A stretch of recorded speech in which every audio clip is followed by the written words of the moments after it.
Out of the 13 categories which I mentioned, the first 3 categories, they don't have to make up their fast later on. That is a non-Muslim, that's a person who's a minor, and a person who's insane.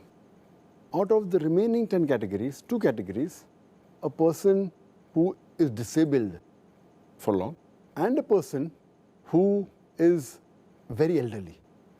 These 2 people also don't have to make up for their fast, but they have to pay a ransom, the feeding of a poor person for every fast they missed.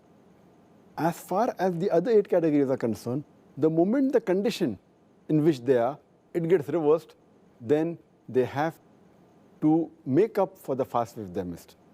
For example, in the 8 categories are, the menstruating lady, moment she finishes the menstruation, then she should make up for a fast as soon as possible, before the next Ramadan.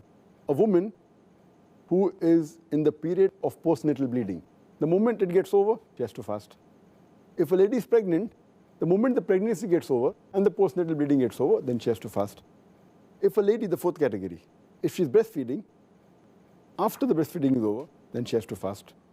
Or a person who is sick, the moment he gets healthy, he or she has to fast. Similarly, a person who's traveling, moment he finishes his traveling, he has to fast. And a person who's taking part in jihad, fighting in the cause of Allah subhanahu wa ta'ala, moment the fight gets over, he or she has to fast.